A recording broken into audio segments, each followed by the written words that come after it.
Hola, buenas, ¿qué tal? Esto es Apotecmas y yo soy Roman Alboix. Hoy os voy a hablar de Leibniz y vamos a ir viendo en el camino su influencia en el ocultismo. Leibniz nació en el 1646 y murió en el 1716. Era un polímata que se adentró en la filosofía, las matemáticas, inventando el cálculo infinitesimal paralelamente a Newton, quien lo habría hecho 10 años antes, pero tenía miedo a la crítica después de lo que dijo Hooke de él. Y el sistema binario también lo inventó Leibniz. La teología también se adentró en el derecho y la política. Para el desarrollo de su filosofía se dejó influenciar por el pensamiento chino. Quepa añadir que cuando Spinoza fue excomulgado por los judíos en Ámsterdam, sería Leibniz el único que le prestó algo de atención, aunque Spinoza declaró que él no quería ningún tipo de este tipo de atención. Pero bueno, eso es otro tema.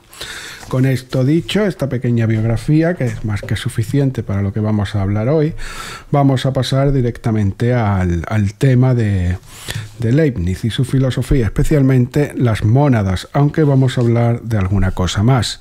Sin más, poneros cómodos y vamos a por ello.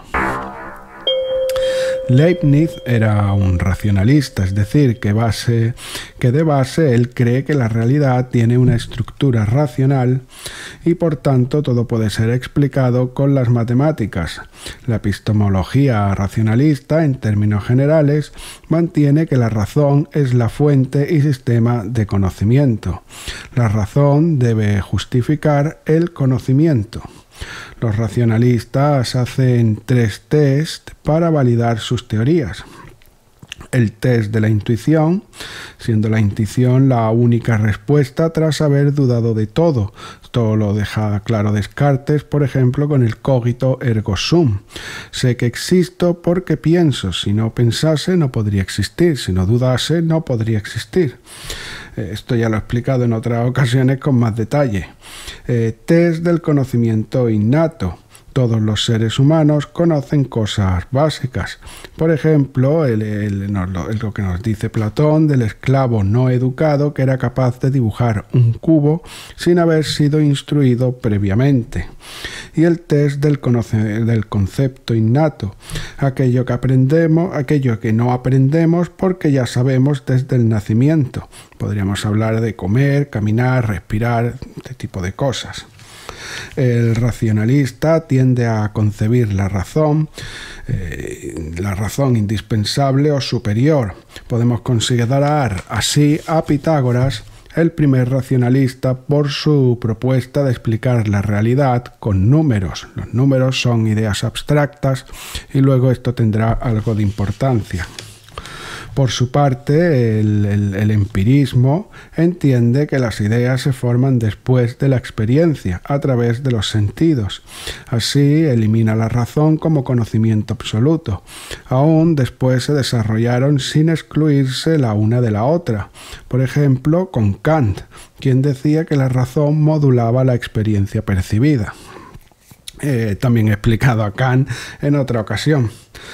Spinoza y Leibniz mantenían que el conocimiento solo se puede obtener con la razón, pero los humanos no somos capaces en la práctica de alcanzar el conocimiento más absoluto.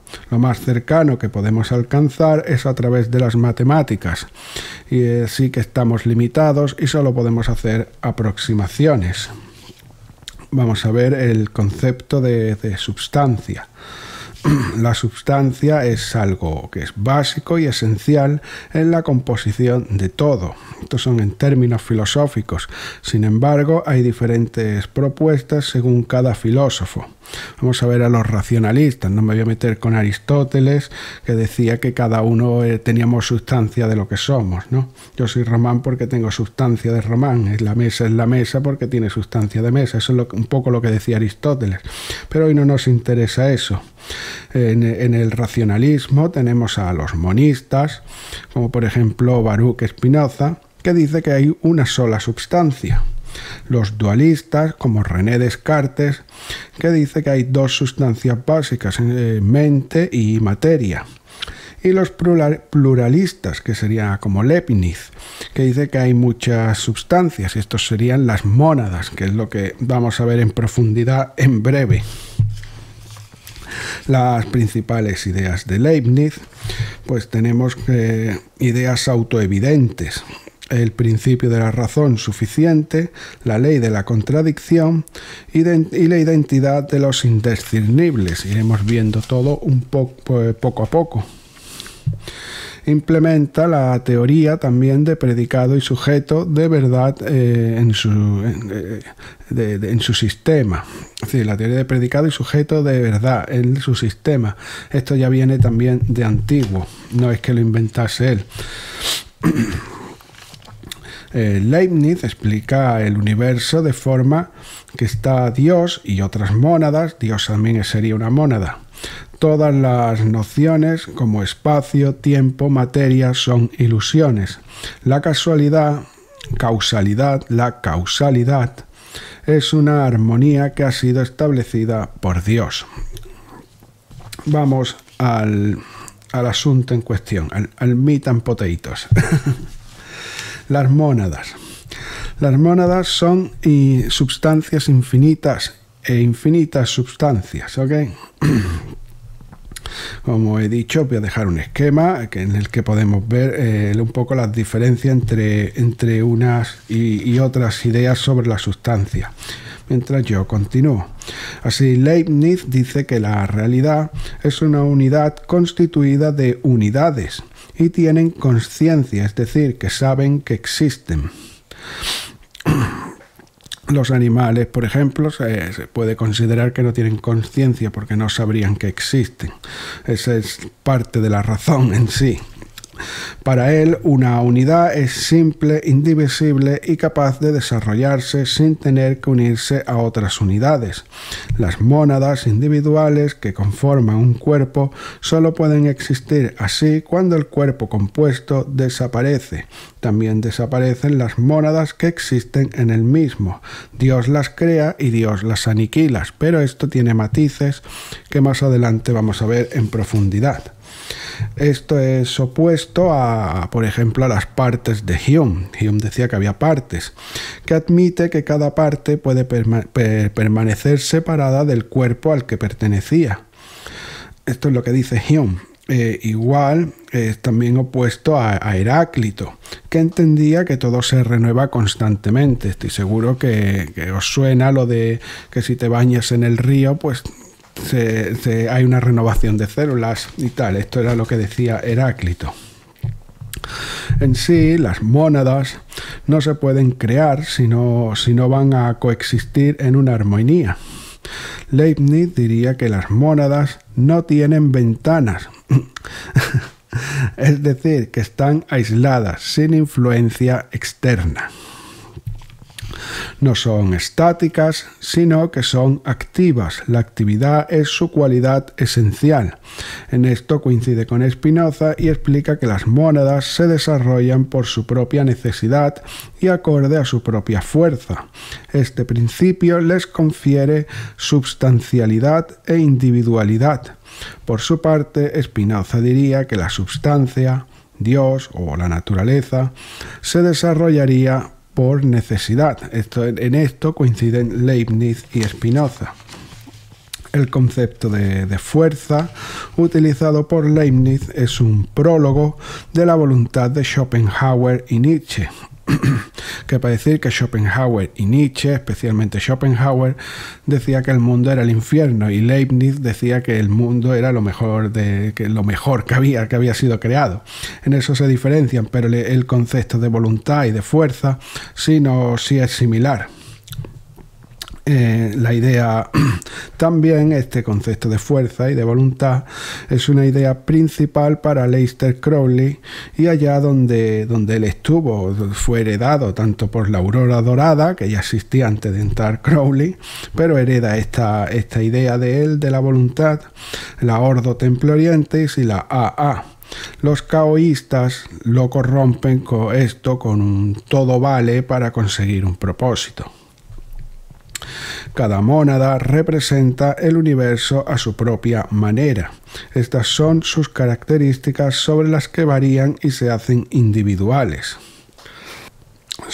Las mónadas son centros de fuerza, son espirituales, no tienen partes, son autocontenidas, eternas, que no infinitas, y cada mónada contiene la infinidad en sí misma. Son espejos del universo, es decir, reflejan el universo, y no tienen ventanas, como he dicho, que quiere decir que son aisladas. Estas características las robará también Aleister Crowley para explicar su principio de todo hombre y toda mujer es una estrella. Quepa decir que esto tampoco lo inventa Leibniz, sino que sería Agripa a mediados de los 1400 y que se expusiese a la individualidad de los componentes, desde lo más amplio a lo más diminuto, y en tanto que las estrellas generan elementos de los que nos componemos nosotros a través de las gestiones físicas que nos mantienen vivos y se separan cuando morimos, somos unidades funcionales únicas que debemos resolver la manera de encajar en la armonía universal. Esto es de hecho Agripa quien comienza a usar armonía en estos términos, que yo sepa. No conozco a otro que lo haya hecho. También puede ser Giordano Bruno, pero yo no recuerdo a Giordano Bruno hablando de la armonía universal en sí. Aunque Giordano Bruno tiene mucha importancia en el racionalismo, principalmente en Descartes y en Spinoza, pero está claro que también en Leibniz. Esto es invariable y directamente relacionado pues, con la teoría del gran alquimista o la idea del gran alquimista, que sería el sol. Esto lo pienso explicar en programas posteriores, cuando ya trato más específicamente el tema de la alquimia. Pero me parece que Leibniz nos va a dar una noción bastante esencial, como ya hice con el programa pasado, sobre los 4 mundos y tal. Beberá Leibniz de Pitágoras al considerar que cada mónada contiene todas las potencias posibles en sí, como el uno pitagórico, y a su vez como los ases en el tarot. De hecho, el as es el 1. Al igual que Pitágoras y el tarot, cada mónada refleja el universo dependiendo de su propia naturaleza. Dios confiere a una naturaleza específica a la mónada para que produzca un resultado. Ese es su reflejo, eso es lo que nos está hablando Leibniz cuando habla del reflejo del universo. Esto crea una armonía universal que simula el efecto de interacción, pero recordemos que las mónadas están aisladas, por tanto no hay interacción, eso es una ilusión, lo que hay es una armonía que hacia el final del vídeo vamos a ver exactamente qué significa esa armonía y cómo funciona. Él explica el reflejo como si Dios tuviera infinitos relojes que se mueven al mismo tiempo, no porque actúen uno con el otro, no porque estén sincronizados, sino porque tienen un perfecto mecanismo individual cada uno. Con esto, Leibniz explica que las mónadas son sustancias y dan lugar a la realidad. En el sistema de los Rosacruces y por tanto de la aurora dorada, de la Golden Dawn, se comprende que cada persona tiene una función única e individual que encaja de manera perfecta en el mecanismo universal. Es el trabajo alquímico a través del conocimiento de la Thoth o Lux, lo que hablaba la semana pasada, que el mago conoce este secreto propio, el gran trabajo que dijera Crowley. La cábala, la invocación o ejercicios rituales como el de Abramelin, hay otros muchos. El mago se ayuda a adquirir este conocimiento, el conocimiento de la Thoth, la Lux o el gran trabajo o el alcanzar Quetzal o como lo quieras llamar. Así cada uno somos una mónada o una estrella o un gran alquimista. Y respecto a la ilusión, el mago, que conoce este gran trabajo ya de antemano, bueno, ya de antemano no, tras esta preparación, y lo ha acometido, tiene la capacidad de reflejar el universo y darle forma a su antojo, para obtener aquello que desee. El mago es un ilusionista místico capaz de distorsionar la realidad o como se nos presenta a través de los elementos. Con esta explicación no es necesario ahondar en las similitudes de las mónadas de Leibniz y la malla o la Wirt o el velo de la madre Isis. Otros tantos secretos que conforman los misterios de las Nornas, de Hécate o la iniciación druídica. Pero estos vídeos también los quiero enfocar un poco a la siguiente serie que haré cuando acabe la que estoy haciendo ahora mismo de masonería y las dictaduras. Pero bueno, que vayan sonando los conceptos. La creación no es compatible con Leibniz y sus mónadas. Esto es lo que decía antes, que tenía matices, ya que esto presupone una colección de cosas o partes. Sin embargo, las mónadas no son creadas ni se destruyen, ni tienen partes de las que se componen. Están dispuestas por Dios. Antes explicaba, como decía, que las mónadas solo podían ser creadas y destruidas por Dios, según Leibniz. Esto es porque Dios es la mónada perfecta y creó a las demás a su imagen y semejanza, tal como nos dice el Génesis, pero distintas entre ellas. El filósofo alemán explica esto así: hay cosas que existen necesariamente, es decir, por su propia naturaleza. Es imposible para estas no existir. Estas son las ideas abstractas, los números y Dios. Y hay otras cosas que existen contingentemente. Todo lo demás, incluido el universo, que son causadas por otra cosa. El universo es toda la realidad del espacio-tiempo con la materia y la energía, y solo puede ser causado por algo que exista con anterioridad y que fuese necesario. Las ideas abstractas, los números, no pueden crear nada por sí mismas, así que solo nos queda una entidad extremadamente poderosa, no causada, no física, inmaterial, eterna, etcétera, etcétera, que solo puede ser Dios. Como digo, esto es lo que dice Leibniz. La extensión de las cosas, entendemos por extensión en filosofía la geometría de las cosas, tampoco es real. Es una ilusión también. La extensión presupone fuerza contra una resistencia externa a lo que le rodea.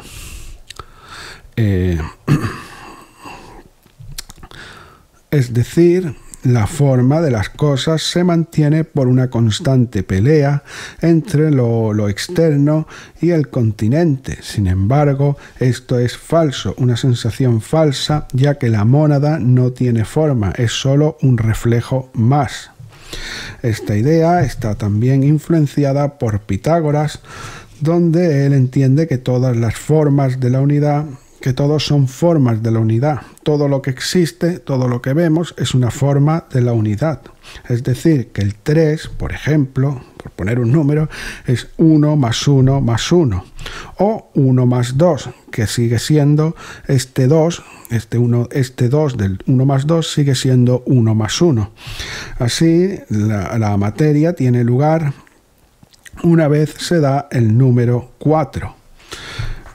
Es decir, esto viene porque Pitágoras cree que el 1 es el punto, o la mónada, podemos llamarlo así, no quiero confundiros, pero es la unidad absoluta, el 2 es la dualidad, el 3 le indica una cierta relación entre ellas, pero no es hasta el 4 unidades que pueden expresarse en el espacio,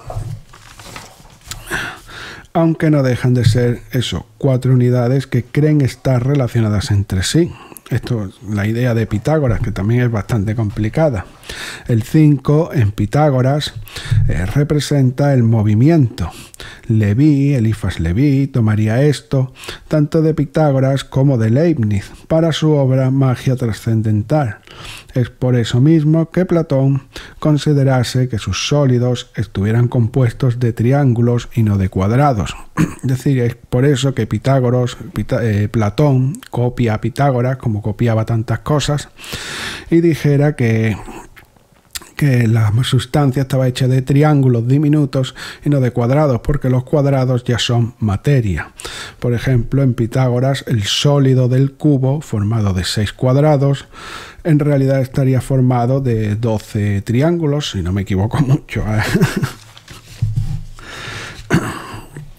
Es decir, cada cuadrado estaría dividido por la mitad en 2 triángulos. En síntesis, se concluye en Leibniz, volvemos a Leibniz, que la realidad es materia y por tanto no puede ser real, porque la materia se compone de cosas, partes, y lo único real es indivisible como las mónadas. Finalmente, y con todo esto, según Leibniz, y ya llegamos a uno de los quis de la cuestión, la destrucción de las mónadas solo podría ocurrir como un milagro de Dios. Cada mónada es un microcosmos, esto nos suena, es un microcosmos reflejado del macrocosmos y es un mundo aparte de los demás, como vimos antes, es decir, que son individuales. Por esto, el espacio, como lo experimentamos nosotros y lo concibe la ciencia física, no es real, pero tiene una contrapartida que sí es: el arreglo de las mónadas en un orden tridimensional acorde al punto de vista de cada mónada, según como cada mónada refleja el mundo, su mundo, cómo lo ve cada mónada. Y eso sería un arreglo tridimensional. Y esto luego también vamos a ver por qué. El principio de los indiscernibles. Vamos a ver el principio de los indiscernibles. Cada mónada tiene un punto específico y especial desde el que observa y percibe el mundo. Es decir, las mónadas se posicionan en un orden jerárquico de existencia y no hay manera de cambiar esto. Esto es falso, porque las mónadas se desarrollan. Es decir, no es que esté falso sino que tiene también sus matices. Repito, es decir, que las mónadas se posicionan en un orden jerárquico y que no pueden cambiar hasta que se desarrollan. La variedad de experiencias solo se puede explicar con la ayuda de la continuidad absoluta existente entre las mónadas. Citando del mismo Leibniz, abro comillas, las mónadas, siendo espirituales, tienen 2 importantes características: percepción y apetito, cierro comillas. Con percepción reflejan la infinidad de la existencia. Si una mónada es más desarrollada, esto es lo que estaba tratando de explicar antes, ahora vamos al asunto. Si una mónada es más desarrollada o perfecta, tendrá una percepción más clara. Una mónada más inferior tendrá una percepción confusa. La forma en la que una mónada percibe depende de su desarrollo. Recordemos que una mónada no es estática, sino que se desarrolla, pero está anclada a un sitio. El percatarse de dónde está y qué le rodea depende de su propio desarrollo particular. Esto es como Leibniz explica el mundo de las ideas, que es perfecto y brillante, de Platón, y cómo va descendiendo hasta la materia grosera. Digo Platón, pero esto también es pitagórico y Pitágoras tiene mucha influencia en Leibniz. Por apetito es como llega a ser un todo, es como pasan de tener mala percepción a buena percepción. La mónada totalmente desarrollada es solo alma, porque ya conoce que la realidad material es una ilusión. El apetito, para que quede más claro, el apetito es la necesidad de la mónada de desarrollarse. Esta idea bebe directamente del desarrollo del alma en Platón y, por supuesto, de la rueda del samsara hindú. A su vez, influenciará a Crowley y su voluntad y la necesidad, por inercia, de buscar un lugar en el mundo, en el cosmos, en el universo. El apetito aparece en la forma de instinto en los animales. La fuerza se expresa en autoconsciencia, en saber que se existe, y la voluntad del espíritu. Las mónadas más altas en la jerarquía incluyen a las más bajas. Esto es por el tema del reflejo. Como las mónadas son reflejos de Dios, Dios lo contiene todo, y conforme van descendiendo las mónadas, las de arriba contienen a las de abajo. Pero esto nos presenta el problema de la mente y el cuerpo. Así que vamos a explicar cómo soluciona esto Leibniz. Cada mónada es independiente de las otras, pero están sincronizadas una con la otra por Dios. Las cosas compuestas,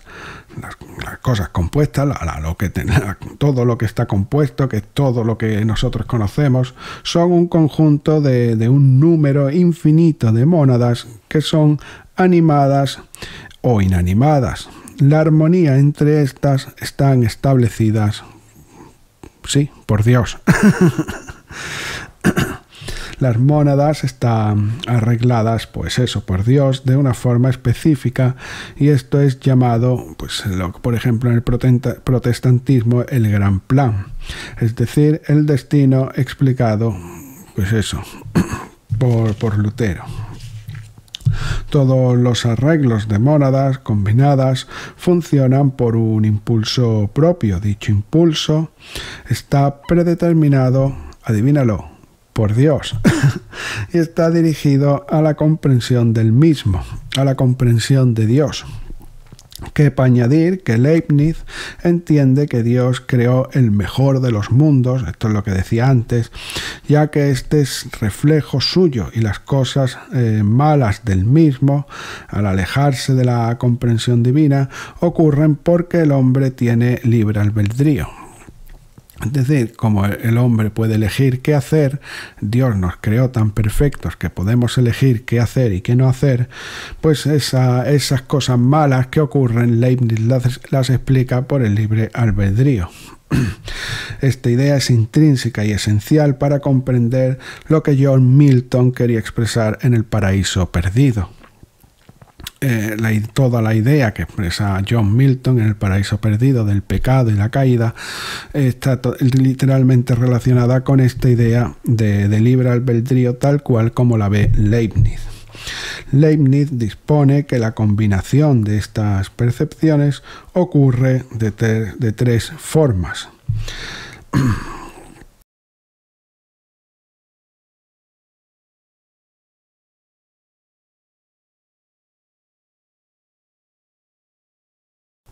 Influencia natural, que es el camino de la influencia, como un péndulo y la forma de su influencia, es decir, como un péndulo influencia en otro péndulo. No, sí el péndulo de un reloj, evidentemente, pero me refiero a un péndulo de manera general, no solo al de un reloj, sino cómo influencia un péndulo.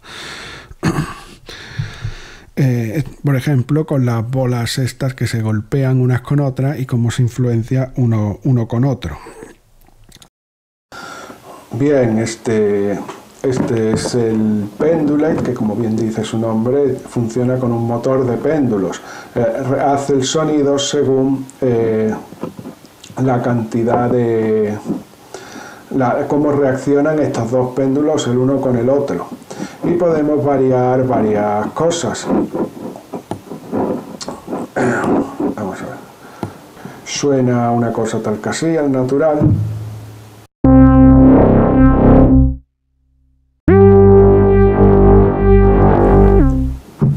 Ok, y bueno, podemos variar, pues eso, la forma, la amplitud de movimiento en la que se mueve, y cada vez que lo cambiamos, pues va cambiando el sonido.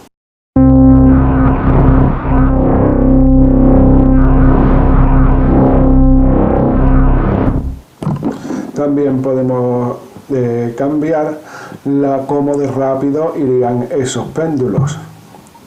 Cómo de rápido irían esos péndulos, y sería algo así.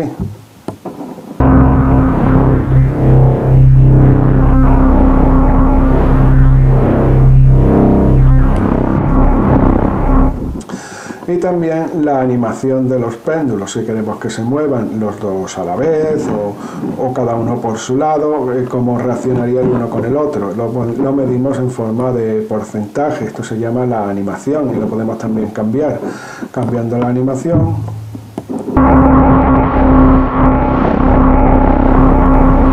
suena distinto. Pues este es el sistema de péndulos que explica Leibniz de manera sonora y gráfica.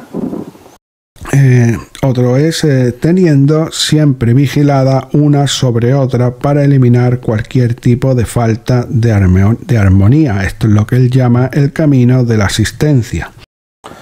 Pues este sintetizador se llama Citrus y funciona de manera modular, y este sería el segundo sistema de Leibniz, en el cual una onda es controlada por otra onda. Le vamos a cambiar a esta onda un poco la forma para que suene distinto, pero bueno, de manera natural uno solo suena así.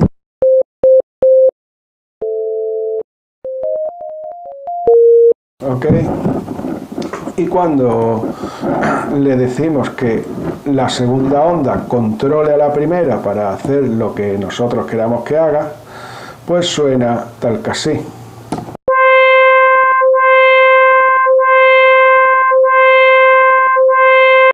Y podemos cambiarlo también, incluso ponerlo del revés. Y podemos, por ejemplo, influenciar otro con otras ondas. Si lo quitamos, volvemos al mismo sonido de anteriormente. Y así podemos modular tantas cosas como queramos.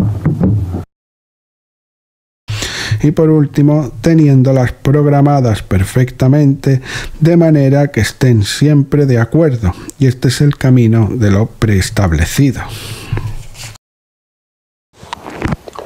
Este sintetizador y el otro que os voy a enseñar, con el que vamos a hacer el ejemplo, es un sintetizador aditivo.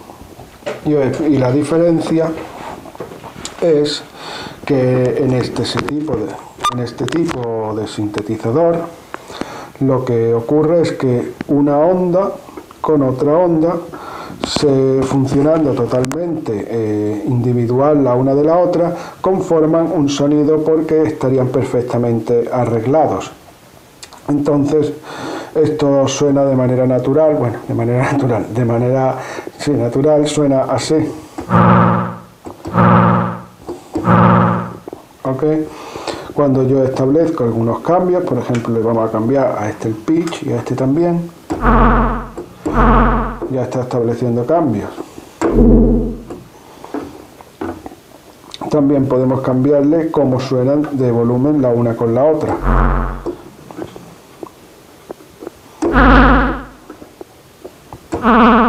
O incluso que no tenga ninguna influencia, si eso es lo que queremos.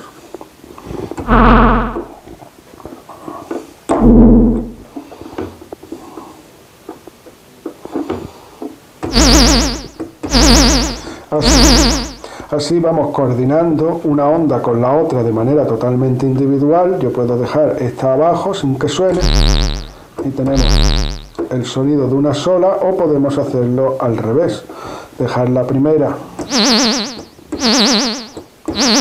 Y suena también distinto. Cuando las combinamos, según como las combinemos, pues va a sonar una de una manera o de otra.